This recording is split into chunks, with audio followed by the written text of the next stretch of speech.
It's ride 3, and this time we dive into the world of Andreas Esko Colon. Being the chairman of the most dangerous biker gang in Goode City is no easy feat, but he makes it look easy. After a tumultuous breakup with his fiancée, Esko is forced into the single life. After months of being a bachelor, he's grown tired of his mundane love life.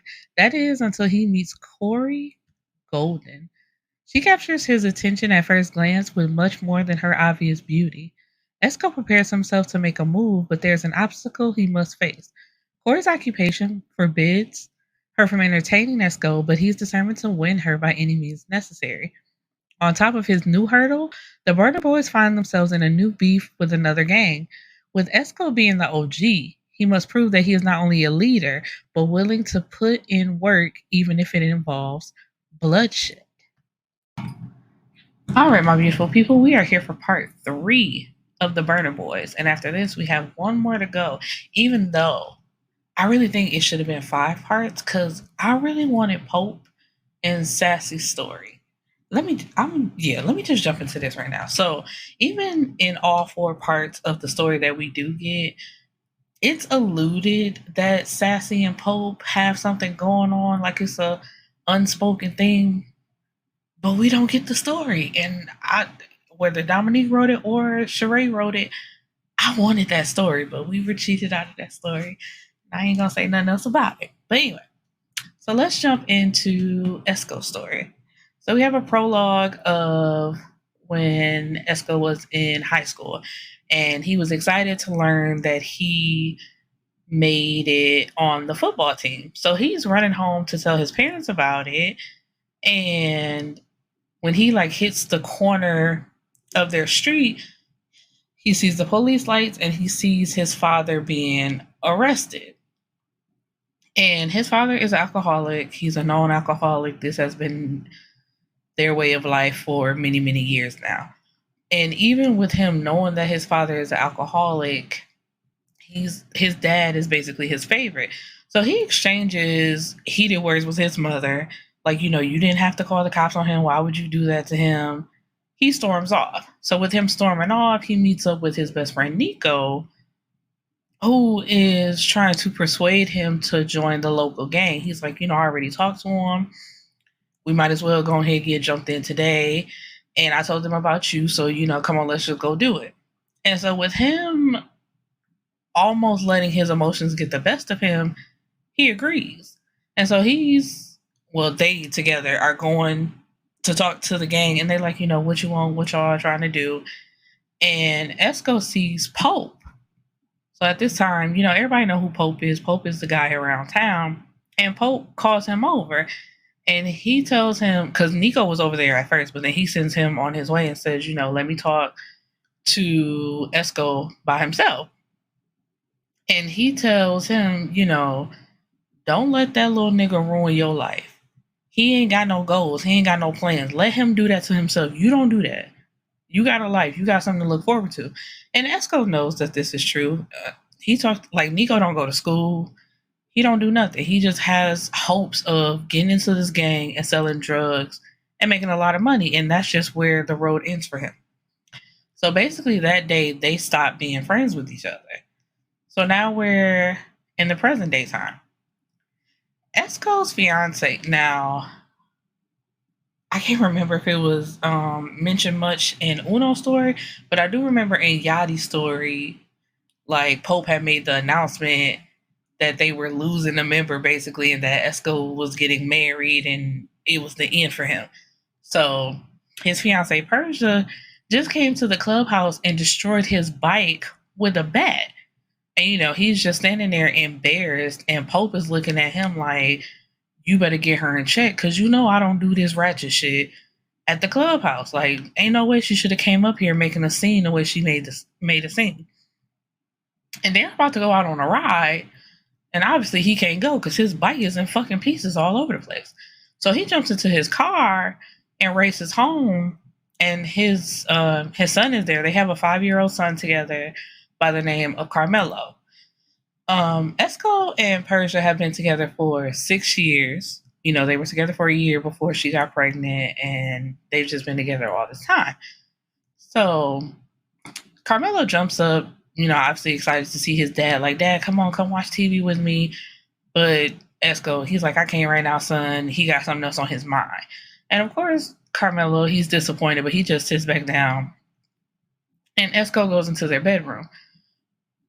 Persia is throwing all his stuff out, just doing the most. And so, but with that, we learned that Persia is a white Puerto Rican. And at first, he loved her quote unquote feisty personality, but quickly that behavior became embarrassing. So, once again, and I'm just going to say, especially in light of the Erica Mena situation with Spice, Black men love an attitude on everybody but a Black woman. Because what is feisty about Hispanic women, white women, that is not feisty about Black women, that they just got attitudes and don't nobody want to hear that shit? But you let her get away with this because you thought it was cute just because she was Hispanic. But moving on. And so he tells her that she was wrong for pulling that stunt that she just did at the club. And she tells him that she don't give a damn about the Burna Boys nor that clubhouse. And she is upset to learn that he slept with someone that he lied to her about. And he admits that he was wrong, but he's only wrong for lying because they were not together. So he did not cheat on her. It's like she loves to do, them together because he does it as well, this breakup to makeup stuff. So she kicked him out of the house when she was feeling like she was upset. And it was like 2 months before she basically called him wanting to get back together. So it's like, if we've been separated that whole time, if I feel like seeing somebody else, I'm not wrong in doing that. And that's exactly what he did. And so, but she feels like she was cheated on and, he lied to her. And so she says, I am a good woman and all you do is let me down, which he finds comical because he's like, not you. Girl, I met you when you was working at the drive-in theater. I upgraded your life. You was giving all of your money to your family while it's like 7 or 8 of y'all living in one house. Now all you got to do is clean up around here and look after our son, and you can spend money like it's nothing. And then she tries to turn it around like, oh, I didn't know I owe my whole life to you. But ain't that what you was just trying to do to him? Talking about how much of a good woman you are, and he basically keeps shitting on you, which is not the case. And so he grabs his things and he's leaving. And he told himself, if she ever tried to kick him out again and do this was the last time. So when he leaves out of the bedroom, he sees Carmelo is sitting on the stairs and he's been listening to this whole exchange between the two. So he stops and gives him a hug and says, nothing in our relationship is going to change. You're going to see daddy every day. I'm just not going to be here in the house anymore. Her ignorant ass comes flying out of the bedroom talking about Mello, don't believe him. He's leaving you too. And it's like, see, that shit right there. Trying to manipulate the child just because y'all not in the house together talking about he's leaving. No, he's not leaving his child. He's leaving you. And the only reason why he's leaving you is because you made it that way. You threw these tantrums and just do the most, but because he kept coming back, he made it okay for her to act that way. So it's like both of y'all are to blame, but he's getting off the roller coaster, and that's his decisions to make. Like, she can't be mad at that. So, like I said, he leaves promising himself that this is it. This is the last time him and Persia are breaking up. It's official. And it was too reminiscent of his childhood and what happened with his parents, except, he's not an alcoholic. So he gets a call like a few days later from Carmelo's teacher telling him, Carmelo has been acting out lately. He told somebody to shut up, but he also was using profanity. And she says, instead of sending him to the principal to possibly get suspended, I thought maybe he could take an early day off. And so Esko was like, of course, I'll be right there. Now, the teacher also said, she was like, I tried to call the mother, but she didn't answer the phone. So when he goes to the school, into his classroom, he's greeted by a beautiful woman who he's instantly attracted to, but she's different from the teacher that he met at the beginning of the school year. So when he asked her about that, her name is Miss Golden. She informed him that the classes were oversized and some of the children were split up, and that's how Carmela got moved to her classroom. So he flirted a little bit because he liked what he see. He is like instantly attracted to her. And then he calls Portia like after they leave, and he's like, where you at? She's at her grandmother's house. So he goes over there to talk to her, and it's like, first, why didn't you answer the phone for the teacher? She's talking about she was getting her nails done and she couldn't pick up the phone. But it's like, how long you been sitting at this house? As soon as your nails were done and were dry, you can pick up that phone and call back and see what was going on? So he's like, all right. He says, well, I have a proposition. Excuse me. Because he had asked Carmelo, like, what's going on? What's the matter? And of course, with the recent breakup, he's been feeling sad and he wants his dad back home. Even though, like Esko told him, he sees him every day. He talks to him every day. Like, he's missing his presence in the home, but he still sees him. So it's just like, you're not going without seeing him. But ain't no telling what Persia is saying to him when it's just them two in the house. So he tells her, I think it would be better if I have a week with Carmel, like we have alternate weeks. I take him for a week, you take him for a week. And she says, nah, I don't think that's going to be necessary. He's like, what you mean? She's like, I'm ready for you to come home. And he's like, I done told, like, I don't know how many times I got to tell you, I'm not doing that with you no more. That's over with. So she gets upset. And it's like, well, you can't have my son then. You're not leaving us. And he's like, once again, it's not y'all. It's you. I'm not doing this with you no more. And he tells her, I really don't care what you say. I'm doing it anyway. So he takes Carmelo with him, who's happy, but he like, I don't know what you happy about, because you about to go to your grandparents' house and write an apology to your teacher for acting a fool in class. So I forgot to mention, and when he got the phone call from Miss, what was her name? Miss Golden? Miss Gordon? What was her name? Miss Golden, Miss Golden, Miss Golden. Yeah, Miss Golden. It had been 2 months since like the breakup, and Esko, he's like a lover boy. He was feeling lonely. He was ready to find somebody else to be booed up with, and everybody around him got somebody. Yachty got Liberty, Uno got Sunday, Onyx is back with Nyasia, and Pope. Pope the man. He be booed up with a little something, even if it's not his official woman. And he knows that marriage and more children are in his future. So he was feeling away. So when he saw Miss Golden, aka Kori, he was ready for her. But we get a little bit into Kori's story, who is living with her twin sisters, Shima and Kima. And they tell her, because of course it's always somebody taking the main character, like, you going through a lot in your life, and you know what's gonna fix that? Going to a burnt out Friday. Because what Shine did it to Liberty, Alexa did it to Sunday, and now we got Shima and Kima doing it to Kori. It's like, you need to let your hair down, and the best way to do that? Go on to burnt out Fridays. And at first she wasn't really trying to do it. She's like, nah, I don't need that in my life. They're like, girl, we don't want to hear none of that. We going. So at the function, everything is going smooth until the Haitian Hounds, who is another motorcycle club, pulls up making noise. And they pulling up like on the street where the Burner Boys are doing like their tricks and stuff. And it was OG day, which I meant to say this. So I'm like, when they say OGs, because what, Yachty is 24. I want to say Uno is either 21 or 22, and they kept calling them OGs. And I swear I thought Esko, Pope, and Onyx was like in their late 40s sliding into their 50s. Why they in their early 30s? So I'm like, especially Yachty, I'm like, you really calling somebody OG who was only like 2, 3 years older than you? Well, more than that, but you know what I mean. Just like they not that much older than y'all for y'all to be calling them OGs like that. But it was like whatever.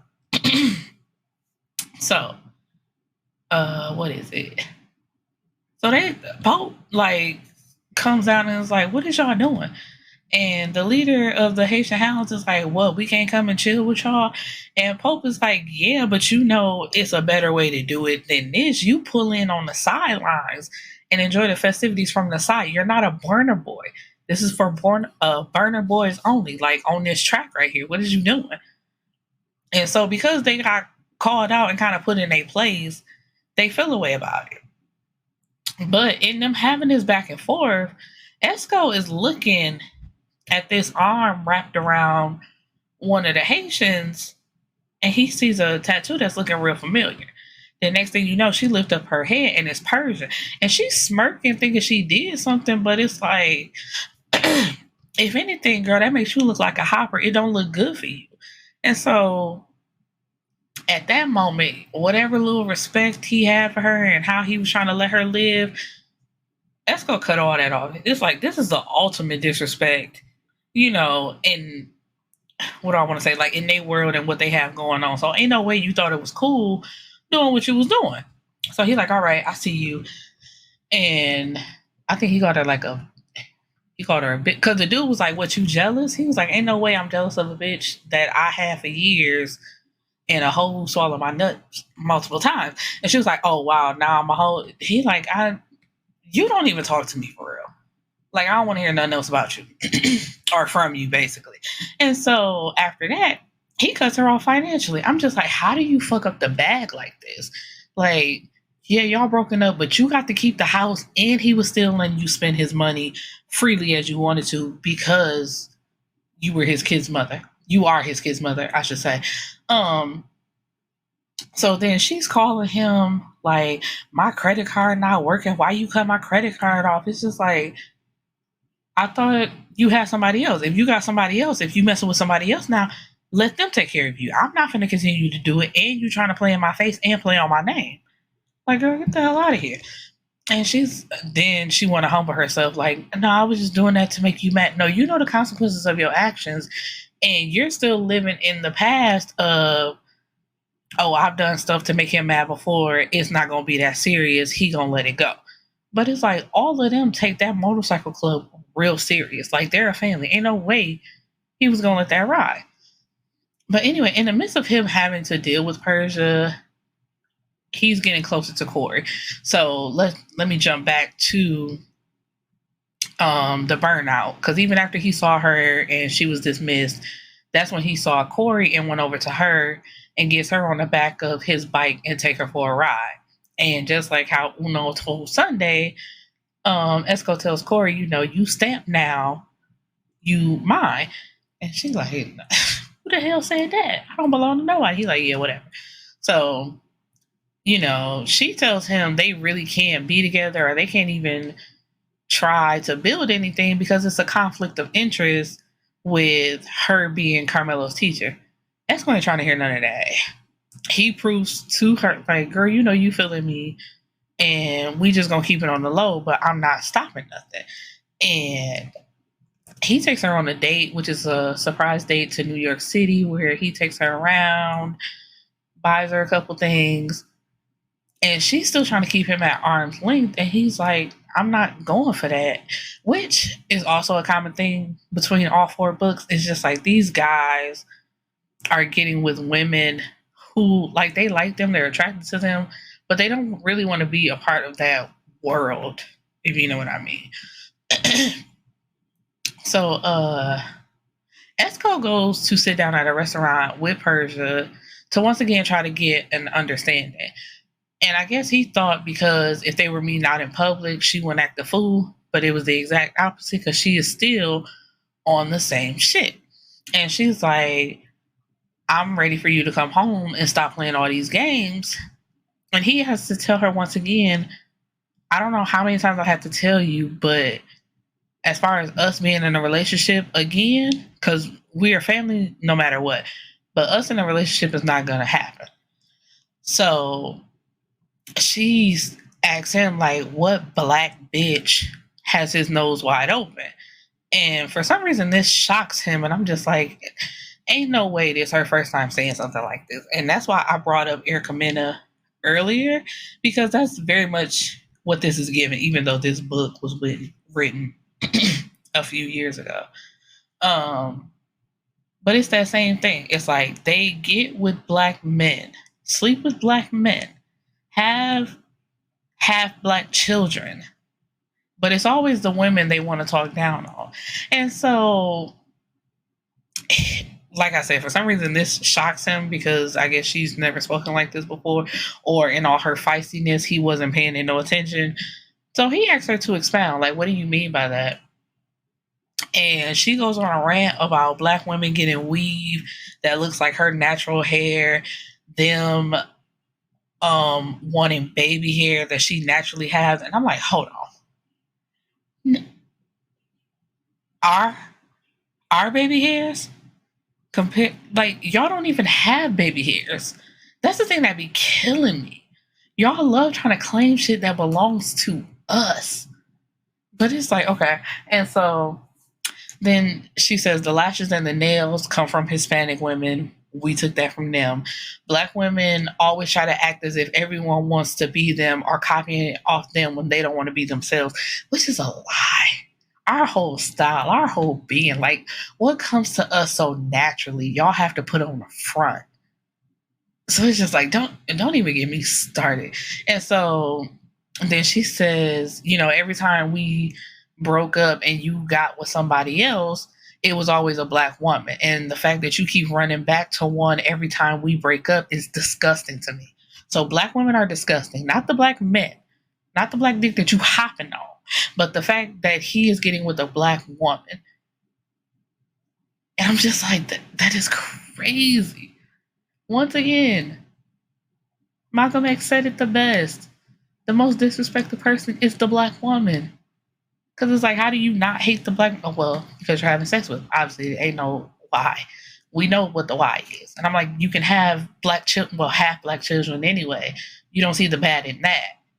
But it's just something about the black woman that you are disgusted with, what you're trying to be, and how your feistiness, you know what? Anyway. So, and she even tries to give a little bit to his mama. But he stops her and says, I dare you. I'll punch you dead in your fucking mouth. Don't play with my mama. And she swallows those words back because she see he not playing. Even though he's never threatened her. There's a whole bunch of nevers at this table. He ain't never heard her talk like this or seen her act this way towards black women. And he ain't never threatened her before with actual physical violence. But again, why would he? He found your despicable actions attractive. He thought it was cute. He thought it was sexy. You're the feisty Latina. So anyway, then she tries to start the pity party again, and he's like, I'm not going for it. The credit cards are still cut off. And she's like, I'm going to put you on child support, or, like, I'm taking you to court. He's like, okay, I'm not scared of court. Because whatever he do with the Burner Boys, he also has legit businesses. He has, like, multiple properties across the city that he turned into Airbnbs that's making him legit money. So he's on the up and up on paper. And she says, well, I can tell the police what you're doing with the Burner Boys. And he tells her, oh, you threatening me? It's really over. So the Burner Boys were robbed. And they figured it was an inside job, the way the cameras were smashed and how people knew where to find their stuff. And Esko, they had like a chip or a card that wasn't damaged, and he takes it to his brother. I think I forgot to mention at the beginning, he has a brother. He has an older brother who's into tech. And he's like, look into this for me and see who broke into our stuff, because we think it was an inside job. So he's like, okay, cool, no problem. So when he gets that back, you can hear a little bit of it. You hear the Haitians on the tape, and it says, she said it would be right here. And so the only she they could think of that would know anything about this is Persia. And at first, what's his name? Drayvon, which is the brother. He's like, no, she wouldn't do that. And it's just like, Pope, first of all, Pope don't want to hear that shit, but then they also like look at all the vindictive shit she has done to him over the past 6 years. She definitely would. And so he just tells Esko, you need to get a handle on this before I do. Now, you know what? I started talking about Kori and I didn't get into what I wanted to mention. Esko and Kori share having an alcoholic father. Now, Esko's father, he is clean. He's been clean for the past 2 years now. Now, Kori's father is still, unfortunately, he's an unhoused alcoholic living on the streets. Who, after she had Sunday dinner with her, what was it? It's 6 altogether because it was 3 boys and it's the 3 girls. So after she has family dinner, she'll take like a to-go plate acting as if it's hers, but she'll actually go around to find her father and give it to him. And so nobody knows that she does this because the rest of the family, like, well, the mama doesn't like actually say anything against the father, but when they bring it up, you know, she just won't indulge in the conversation. And especially the twins, they always like, fuck him. We don't want to talk about him. And Kori is like, that's still our father at the end of the day. You don't have to talk about him like that. So they share in that regard. But Esko's father, he's clean and he's trying to be better now. Where his mama, Esko's mama, like he's still living in the house. They still together. I think they still married. But she just don't care at this point. It's almost like too little too late. Like, yeah, you could still live here, but whatever. You know, like you kind of, you took my best years and you ruined them. So I don't care that you're not drinking no more. Like, what does that mean to me? And so, like, everything is going good with Esko and Kori until, why did I just draw blanks like that? Persia shows up to the school. Oh, okay. So let me back a little bit. So with the thing with the Haitians beat her ass because if they knew that she snitched anyway, but when they knew that she helped and then they were anyway, she got her ass beat and she was in the hospital. And so she was looking for Esko to give her protection. And he's like, I'm not giving you shit. You wanted to lay in bed with them. Okay, you go do that. So anyway, when she feels like she has nothing left, Persia shows up to the school getting into a fight with Kori and she stabs her. And Carmela was there. I mean, the other students are there too, but I'm quote unquote more importantly, like your own son sees you not only fighting, but you also stab someone. So now you're going to jail. Excuse me.